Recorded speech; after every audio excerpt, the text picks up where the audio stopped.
வணக்கம் பிள்ளைகளே. இன்னைக்கு நம்ம அனாட்டமி ஆஃப் ஃப்ளவரிங் பிளான்ஸ் பார்க்க போகிறோம். அனாட்டமின்னா என்ன?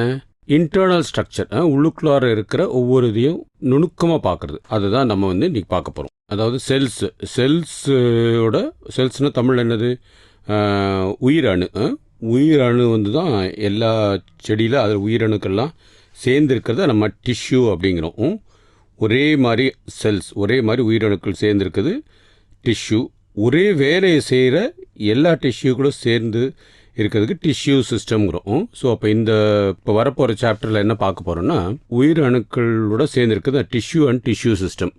அதுதான் ஸ்டடி ஆஃப் பிளான்ட் அனாட்டமி.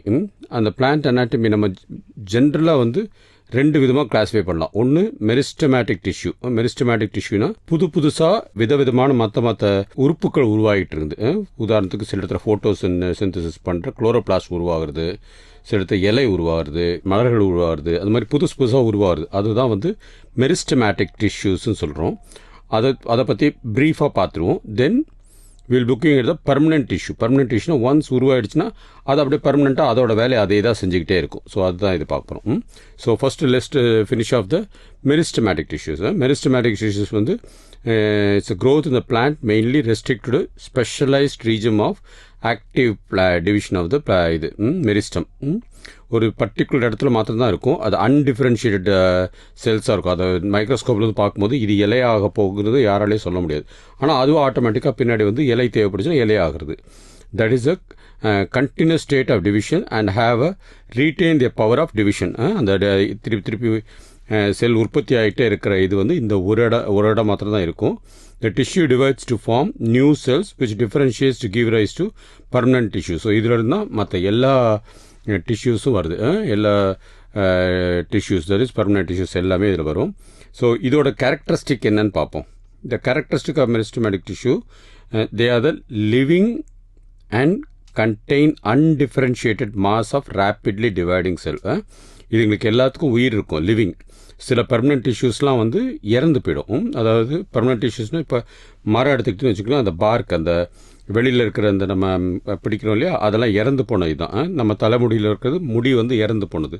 தோலில் நிறைய இது இறந்து போனது. பட் மரத்தில் இருக்கிற அந்த பார்க், பட்டை, வெளியில் இருக்கிற தட்டை இருக்கு இல்லையா, அது தான் இறந்து போனது. பட் மெரிஸ்டமேட்டிக் டிஷ்யூ உள்ளுக்குள்ளாக இருக்கிறது எப்பயுமே அதுக்கு உயிர் இருக்கும். இது அன்டிஃபரன்ஷியேட்டட், எதுவாக மாறுதுங்கிறது யாருக்கும் தெரியாது. அதனால் ஒரே மாதிரி தான் இருக்கும். ரேப்பிடாக கிடுகிடுன்னு அது சேஞ்ச் ஆகிறதுக்கு வாய்ப்புகள் இருக்கும். The shape of the cell is spherical, polygonal, rectangle. ஸ்பெரிக்கலாக இருக்கலாம், பாலிகோனல் இருக்கலாம், ரெக்டாங்கிளாக இருக்கலாம். அண்ட் அது அப்படி கச்சாமச்சன் ஒன்றா இருக்கும். இந்த cells are compactly arrange. Intercellular ஸ்பேஸே இருக்காது. ஒரு செல்லுக்கும் அடுத்த செல்லுக்கும் நடுவில் இடமே இருக்காது. அதான் இதோட main thing. Nucleus are large and present either in interphase or subphase of the division. இன்டர்ஃபேஸ்னு ஞாபகம் வச்சுக்கோங்க.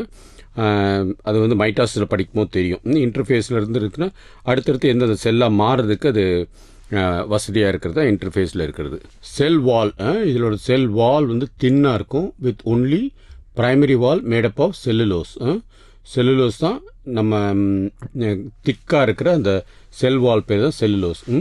சரி, இப்போ இதை எப்படி கிளாஸிஃபை பண்ணியிருக்காங்க பார்ப்போம். மெரிஸ்டமேட்டிக் டிஷ்யூவை கிளாஸிஃபிகேஷன் பேஸ்ட் ஆன் பொசிஷன், அது எந்த இடத்துல இருக்குதோ அதை வச்சு ஒரு கிளாஸிஃபிகேஷன் பேஸ்ட் ஆன் ஃபங்க்ஷன், என்னென்ன வேலைகள் செய்தோ அது ரிலேட்டடாக.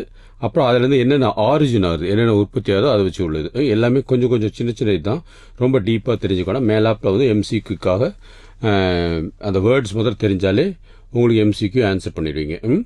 ஸோ இது meristem can be classified into the positions சொல்லிட்டேன். ஸோ என்ன பண்ணால் ஃபஸ்ட்டு ஏபிக்கல் மெரிஸ்டம். ஏபிக்கல்னாவே தெரியும், ஏபெக்ஸ் நுனியில் இருக்கிறது. அப்புறம் இன்டர் கேலரி, ரெண்டு இதுக்கு நடுவில் இருக்கிறது இன்டர் கேலரிங்கிறது. அப்புறம் லேட்ரல், லெஃப்ட் சைடாக அந்த ஓரமாக இருக்கிறது லேட்ரல். ஸோ ஏபிக்கல் இதில் தான் இருக்கும். இந்த மெரிஸ்டம் விச் அக்கர்ஸ் இந்த டிப் ஆஃப் த ரூட், வேரில் இருக்கிற டிப்பில் இருக்கிறது மெரிஸ்டம், அதுதான் ஏபிக்கல். ஷூட் மேலே வர செடியில் இருக்கிறது இது பிரைமரி டிஷ்யூ. இதுதான் மெரிஸ்டம்ங்கிறது. It is the radical apical meristem occupies the tip of the root while shoot apical meristem occupies the most distinct region of the stem axis. Okay, அந்த பிக்சரில் பார்க்கும்போது உங்களுக்கு தெரிஞ்சிடும்.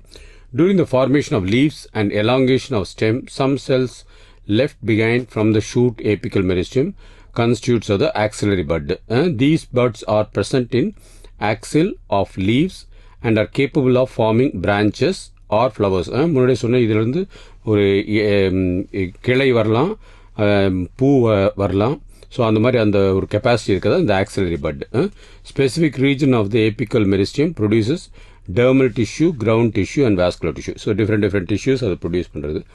ரெண்டாவது இன்டர் கேலரி, INTR, இன்டர்னா ரெண்டுக்கு நடுவில், கேலரி CALARY, meristem. The meristem which occurs between mature tissue is known as the intercalary meristem.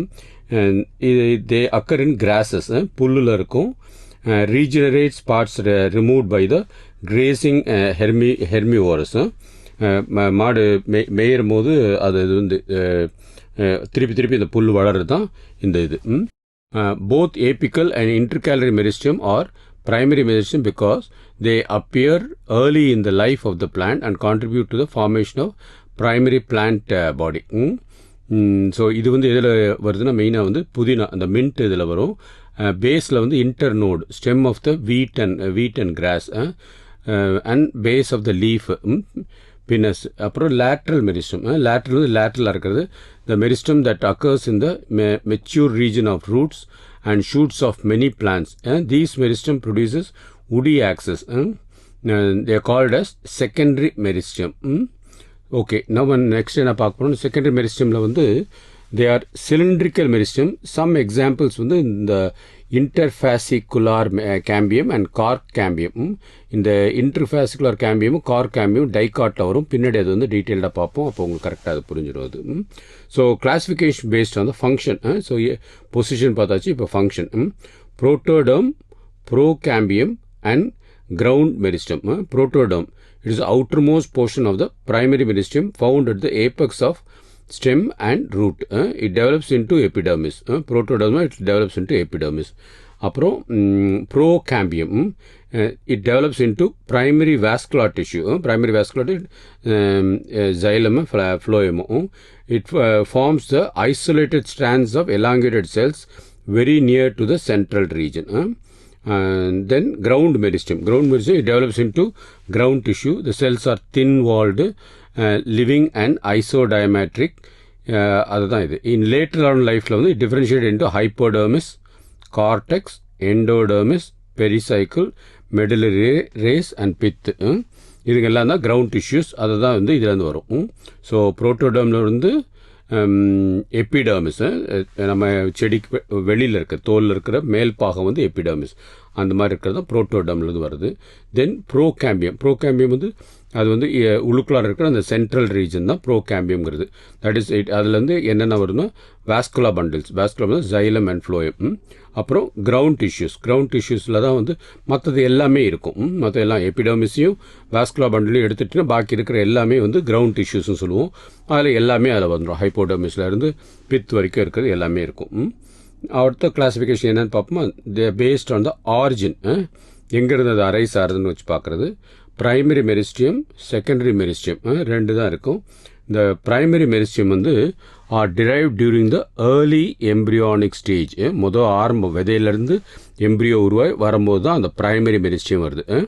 They divide rapidly and differentiated into primary permanent tissue which makes the fundamental structure of the plant. So முதல்ல அந்த நம்ம விதையை நட்டு விதையிலேருந்து உள்ள வரும்போது அந்த ரெண்டு விதை இது முளைக்கலையே அந்த இதுக்கு உள்ளுக்குள்ளாக இருக்குது, அந்த தண்டுக்கு உள்ளுக்குள்ளாக இருக்குதான் பிரைமரி மெரிஸ்டியம்.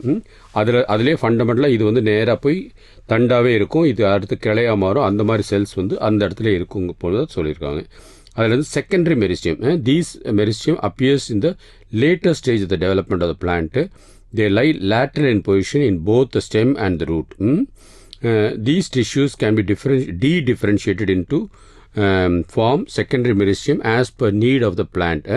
De-differentiatedனா முதல்ல வந்து அது வந்து ஏதாவது ஒரு டிஷ்யூவாக இருக்கும், அது பின்னாடி தேவையில்லைங்கிற போது அது de-differentiate, அது வந்து மாறி அது இறந்து போன பிறகு அது ஸ்டில் ஆனால் செடியிலேயே தான் இருக்கும். That is called as de-differentiated. For example, Garg, நம்ம இந்த கார்க்லாம் யூஸ் பண்ணுறோம்ல, அதெல்லாம் செடியிலிருந்து தான் வருது. அந்த கார்க் வந்து அந்த மாதிரி வர்றது தான். So the secondary meristem are cork cambium and interfascicular cambium.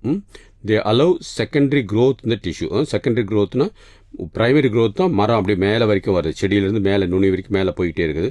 Secondary growth வந்து அந்த தடியாகிறது, நல்ல பெருசாகிறது வந்து செகண்டரி growth. அந்த செகண்டரி growth பற்றி நம்ம படிக்கணும், அது ரொம்ப இம்பார்ட்டண்ட் அது. இப்போ மெரிஸ்டமேட்டிக் டிஷ்யூஸ் பார்த்துட்டோம். அந்த பிக்சர்ஸ்லாம் பார்க்கும்போது உங்களுக்கு ஞாபகம் வந்துடும். 2 தடவை முதல்ல அதை படிங்க. அதுக்கப்புறம் வந்து அந்த பிக்சர்ஸ் பார்க்கும்போதே உங்களுக்கு என்ன படிச்சுங்கிறது மைண்டில் வந்துட்டால் போதும். MCQ அப்படி ஈஸியாக ஆன்சர் பண்ணிடலாம்.